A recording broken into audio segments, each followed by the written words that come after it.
make a cold drop of sweat slowly trickle down a young RN's back. I had just finished a nursing class in the use of stethoscope to listen to lung sounds. When I was in nursing school in the 60s, you can't try hear the me. microphone, yeah. Okay, will we start over? Sure. Please. Okay. Step closer, maybe. We won't bite you. You tell me, can you hear me like this? You let me use the microphone? Yeah. Use the microphone. Okay. Night shift in a small rural hospital can make a cold drop of sweat slowly trickle down a young RN's back. I had just finished a nursing class in the use of stethoscope to listen to lung sounds. When I was in nursing school in the 60s, nurses were trained to use a stethoscope to listen to blood pressures, not lung sounds. Lung sounds were left to the more highly educated doctors. So this was a new and exciting skill for me, and I was looking forward to using it.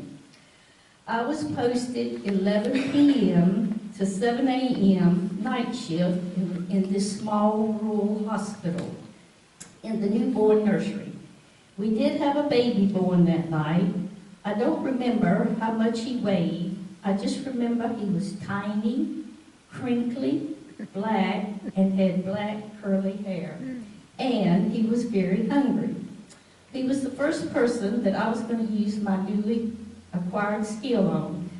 So I did my initial assessment, and all parameters were within normal limits.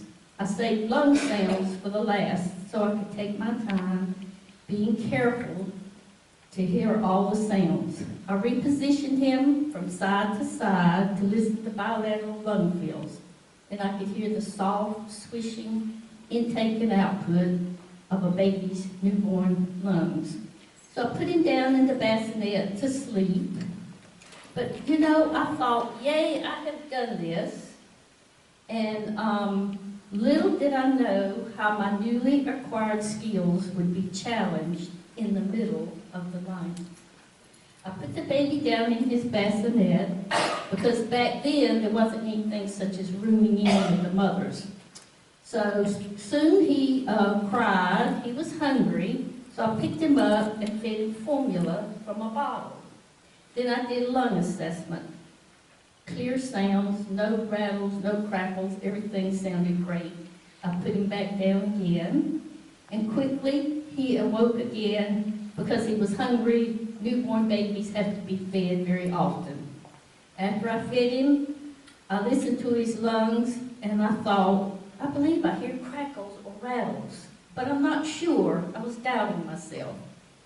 So I put him back down again, and he awoke a third time during the night, crying, hungry. I bottle fed him, put him back down, and I did a lung assessment. I did hear crackles. I did hear rattles. And I know in the back of my mind that the condition of a newborn baby can change on a dime. So I quickly called the doctor and gave him a report.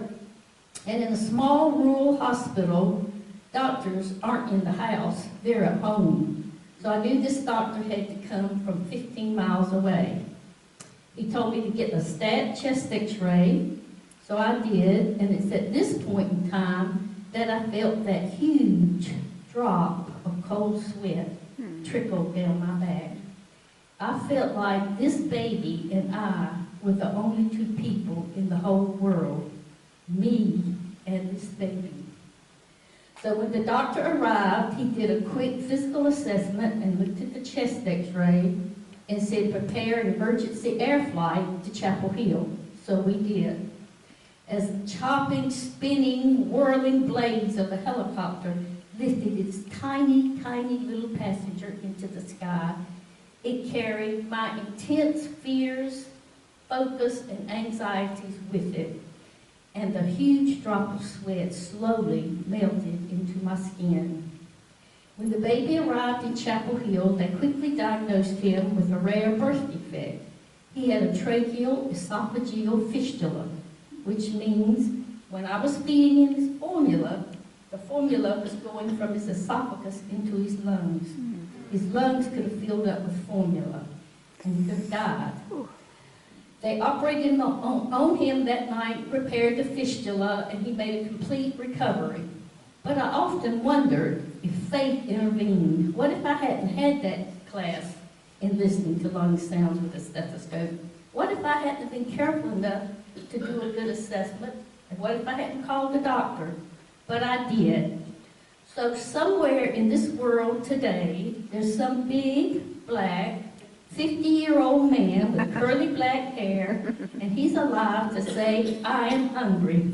Oh, yeah.